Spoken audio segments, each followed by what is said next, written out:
Good evening, I'm Dennis Ward. Welcome to APTN National News.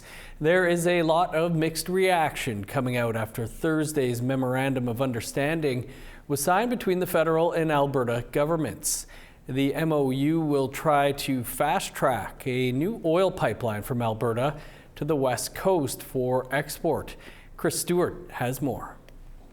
It was all smiles Thursday when Alberta Premier Danielle Smith and Prime Minister Mark Carney signed an MOU to increase Canada's oil exports by building one more new pipeline. It would deliver bitumen from Alberta to the coast of British Columbia for overseas markets to diversify away from U.S. trade. The MOU says the pipelines would be Indigenous co-owned and move 1 million barrels of oil a day. There are currently no private ownership in line. Dale Swampy is the president of the National Coalition of Chiefs. He wants to see 51 to 100% Indigenous ownership. I'm encouraged, and I hope there's more First Nations that are willing to, come up front and center and learn more about, the safety, integrity, and environmental protection plan features of a project like this, so they can make an informed decision and meet with the proponents, meet with the Alberta government, meet with the federal government, and try to understand and make an informed decision.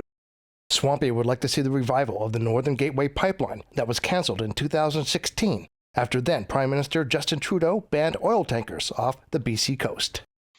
We can build a pipeline in 2 years to the coast once you get approval. So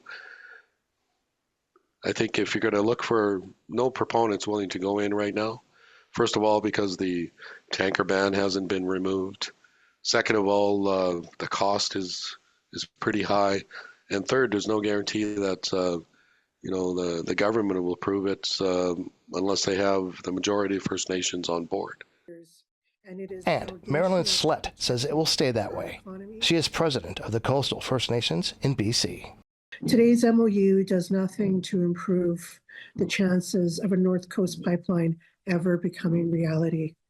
Coastal First Nations, along with the province of BC, will do everything in our power to protect our coast from a real threat of an oil spill. There is no technology that can clean up an oil spill, and we know this as Helsik people, as we've experienced beneath Nathan Stewart in 2016, and we're still living with the after effects of that spill. That spill leaked 110,000 liters of diesel fuel on sensitive waters. She doubled down on saying the pipeline is a no-go. We will never allow oil tankers in our coastal waters because an oil spill could destroy our way of life. This MOU does not override the rights and title of Coastal First Nations on BC's North Coast, Central Coast, and Haida Gwaii. The honor of the Crown means the federal government must consult with us on a nation-to-nation basis, and Canada's domestic and international legal commitments mean they must seek our consent. We will never consent to allowing oil tankers in our coastal waters. Chris Stewart, APTN National News, Edmonton. Also announced late Thursday afternoon, Quebec Liberal MP Stephen Guilbeault said he was resigning from Prime Minister Mark Carney's cabinet. The decision comes after Carney and Smith signed Thursday's MOU for the proposed pipeline from Alberta to the west coast. Guilbeault said he was quitting cabinet in protest of that pipeline pact and the possibility of the coastal tanker ban in BC being overturned for oil exports. Guilbeault was a cabinet minister for 6 years, with much of that time spent working under the former Trudeau government. The longtime environmentalist and activist was first a heritage minister, but moved to environment in 2021. He was then the Minister of Canadian Identity and Culture under Mark Carney. During his time as Environment Minister, he championed Trudeau's climate policies and heavily defended the carbon tax. There are rumors that his resignation is showing some cracks within the Liberal caucus. However, the Liberal Party says it remains united. In a statement from Guilbeault's resignation letter, he added there was no consultation with the Indigenous nations of the west coast of BC or with the provincial government, who would be greatly affected by this agreement. A pipeline to the west coast would have major environmental impacts, particularly as it could cross the Great Bear Rainforest, contribute to a significant increase in climate pollution, and move Canada further away from its greenhouse gas reduction targets. Guilbeault also says the possibility of lifting the tanker ban on the west coast would significantly increase the risk of accidents in the region and would hinder the creation of a marine conservation area in the Great Bear Sea, a project that the Feds, BC, and Indigenous leadership have been working towards for several years. He also says parts of Canada's climate action plan will soon be dismantled. He will stay within the Liberal caucus as an MP. Well, as the Carney government rolls out its so-called nation-building projects, one proposal in British Columbia includes connecting the Yukon's territory's standalone power grid to that of its southern neighbor. While the Yukon Development Corporation is touting the proposed project's benefits, one First Nation says it's already off to a rocky start. Here's Sarah Connors with that story. The Yukon is growing, and so is its need for electricity. But the territory's isolated power grid can make it challenging to meet demand. Enter the Yukon-BC Grid Connect project, a proposed $4 billion high-voltage line linking the territory to the North American power grid, improving its access to reliable, affordable, clean power. The project is part of the North Coast Transmission Line, which aims to expand the power grid in northwestern BC and is one of the Carney government's designated nation-building projects. We're not in support of the proposed route going through Kaskakea, at least through the Ross River area.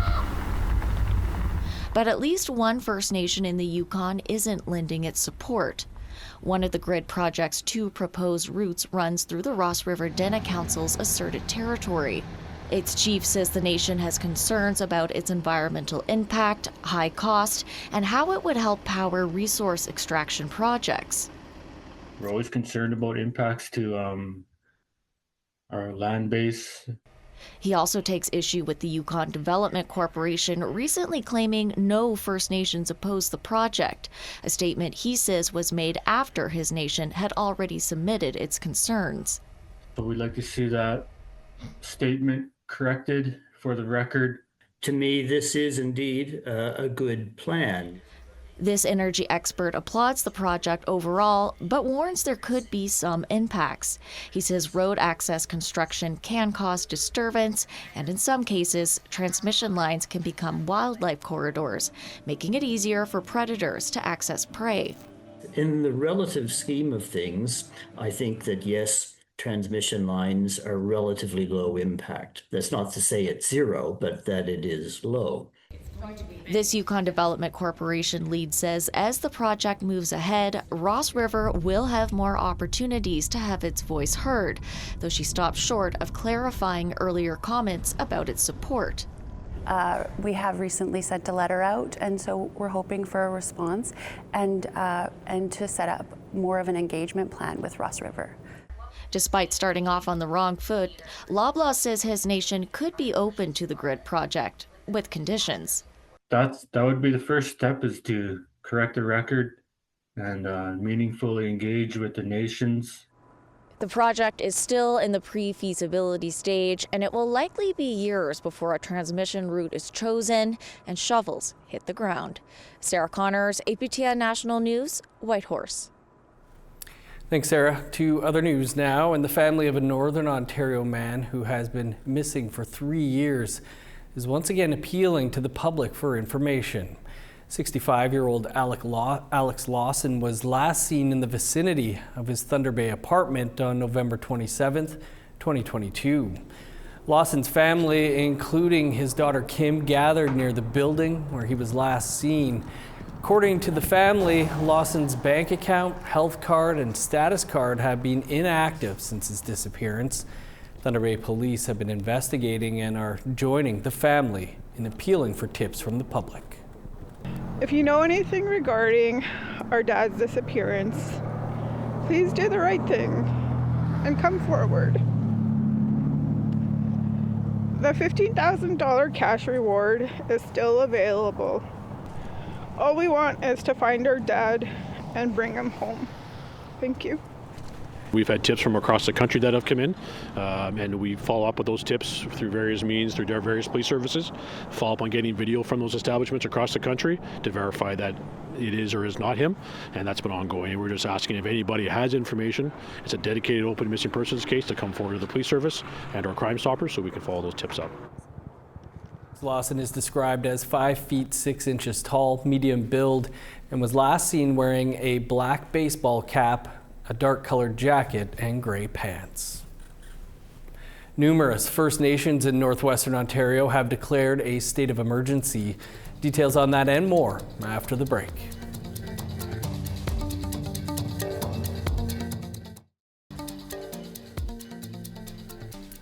Welcome back. Tributes are rolling in for a murdered and missing women and girls advocate from Manitoba who passed away this week. Brenda Osborne, who was the mother of Claudette Osborne-Tayo, who went missing from Winnipeg in 2008. Brenda, originally from Norway House Cree Nation, never stopped looking for her. She set up awareness walks in Manitoba and walked across Canada with the national group Walk for Justice. According to organizer Gladys Raddick, she was a strong and beautiful warrior woman who never gave up. Raddick of northern British Columbia posted on her Facebook page. The Osborne family posted a $20,000 reward for information leading to Claudette's disappearance in 2011. It has never been claimed. We'll hope to have more on this in the coming days. Matawa First Nations, a non-profit tribal council that supports 9 First Nations in northwestern Ontario, has declared a state of emergency due to the federal government's funding cuts they say is impacting the safety and well-being of Indigenous youth and families. And they add if decisions aren't reversed, it will only increase child apprehensions and family collapse. In an open letter to the Minister of Indigenous Services Canada, Mandy Galmasti, Matawa First Nations chiefs say the federal government has caused systemic failures within Indigenous Services Canada, from funding delays, funding denials, and the misinterpretations of eligibility under Jordan's Principle and First Nation representative services. They say up to 38 of their staff are being terminated by the end of March, with further layoffs under consideration, and they predict close to 140 family units will face disruption or complete loss of support also by March. They say many families are already in crisis, including recent suicide attempts. Matawa says is directly linked to this announcement. Anuguming First Nation in northwestern Ontario says it's prepared to block a highway, take legal action if a number of resource companies and the province move ahead on projects without the First Nation's consent. For more on this, we're joined now by Anuguming First Nation Chief Jeffrey Kopanets. Chief Kopanets, great to have you with us. You have recently said that your elders are considering a blockade and are preparing to take legal action if First Mining Gold, New Gold, and the province of Ontario move ahead with resource extraction in your traditional territory without your First Nations consent. Can you tell us how this decision was made? This decision has been going on, I think, for a couple of years now. There's been a series of correspondence that we received from First Mining Gold to sit down and to talk about this project. And to date, we just haven't been able to. The reality is that we're in a state of emergency, really since 2014. Since I've been chief the past 4 years, we've lost 52 family members in our community. That's 52 funerals. It's been devastating. We just haven't had the ability to build the capacity or to hire the staff necessary to do this work and to really understand what the project entails. And so we've been asking for time. Mostly we've been asking for support for our crisis and for our state of emergency.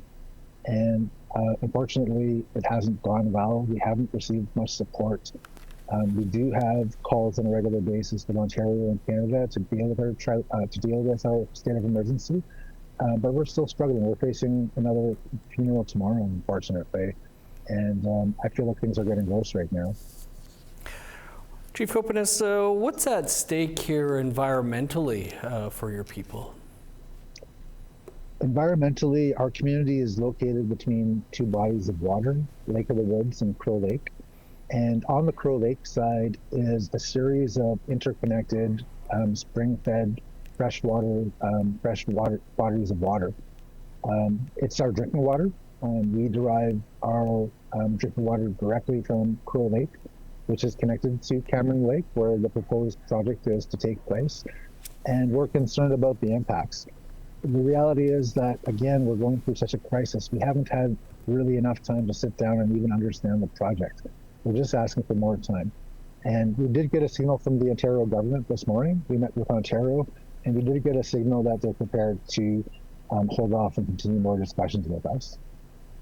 Yeah, I guess finally here, Chief, just wondering what you would like to see from the resource companies involved, the province and the federal government regarding this.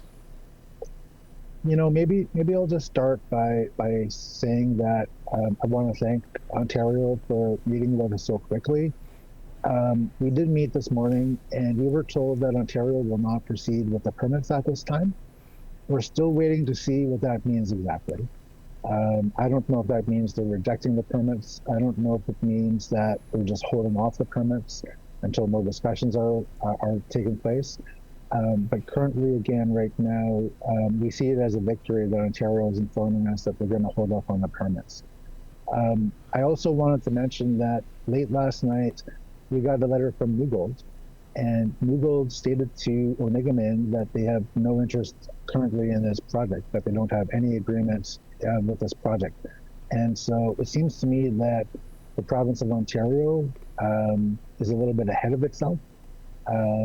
Even entertaining the idea of these permits without an agreement in place with New Gold, which First Mining Gold, of course, has said is a partner in processing the iron ore that they're looking to transport. So it's a bit confusing right now for us. We're still trying to understand. As for Canada, Ontario, and New Gold, we're just asking them to take a pause, to learn about Onigamin, to sit down with us if we can find the time to sit down. But really what we need is urgent help with our crisis, urgent help with our state of emergency. That means crisis infrastructure. That means a youth center that we're currently working on building. That means a youth crisis center that we currently have an application through the CHRT 41 process with Canada. That also means full-time safety patrol and crisis response services. That's an area that we're lacking. That's an area where Canada has clawed back funds through Jordan's Principle to no longer fund our safety patrol and crisis response teams. And so these are elements that are necessary to lift the state of emergency. I just really want to focus on that. It's almost impossible for us, again, to do day-to-day business given the impacts of all the funerals that we've experienced these past 4 years. Indeed, Chief, condolences to your nation. We'll have to leave it there, but appreciate you taking some time, and safe travels to Ottawa and back next week. Thank you very much. Look forward to it. Congrats. A multinational music competition gets underway in Iqaluit this weekend. Details on that and more after the break. Welcome back. Time now for our photo of the day. Winter is upon us, and Stekjoden Mountain in the Gitxsan Nation is now covered with snow, and we thank regular contributor Clarence Jones for sharing another beautiful photo. If you have a photo to share, send that picture to share@aptn.ca for the chance to be our next photo of the day. Now let's take a look at tomorrow's weather forecast.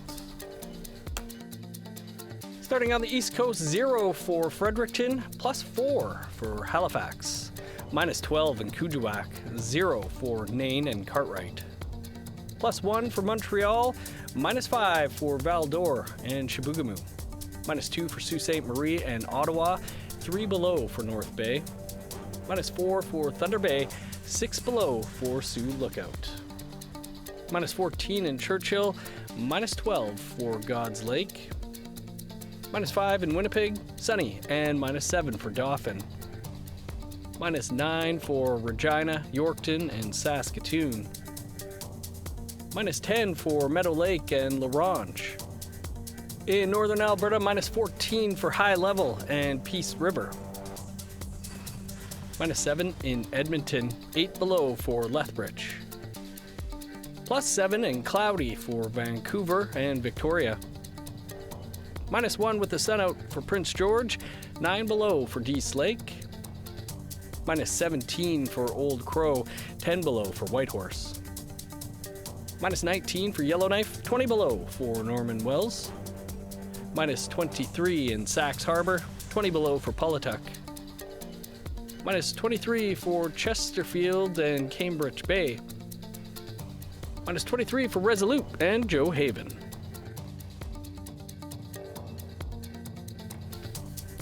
Pan-Arctic Vision is ready to go tomorrow in Iqaluit. This is the first time the multinational event will be held in Canada. Like the massively popular European singing competition Eurovision, Pan-Arctic Vision features musical acts from communities surrounding Earth's North Pole. Contestants from places like Alaska, northern Sweden, and Sakha Republic have traveled to Iqaluit to take part. Iqaluit's own Shauna Sitinak is representing Canada's northern communities and is seeing strong support in Nunavut. The event will be streamed live at 3 p.m. Eastern Time. In-person tickets are available in Iqaluit for just under $9, and many communities around the Arctic are hosting streaming parties to show their own local support. Very cool. At 6:30 Eastern tonight, you get your French dose of news with Nouvelle Nationale. Host Kim Sullivan joins us now. Hi, Kim. Hey Dennis, we tackle a variety of topics in tonight's show. Quebec's new proposed constitution, still a hot topic here, and we do have a bit about that. We also share about a dropped investigation in Ganasatake, a children's book about the 60s scoop, a new Indigenous exhibition at the Montreal Museum of Fine Arts, and Indigenous pride on the ice with the Professional Women's Hockey League. Join us tonight at 6:30 Eastern. That is a very busy show. Good stuff. Thanks, Kim. You can catch the show in about 90 seconds from now. We're all out of time for your APTN National News for this Friday. Of course, you can find more over on our website, aptnnews.ca. I'm Dennis Ward, Marcy McGuitch. Thanks for being with us. Have a great night.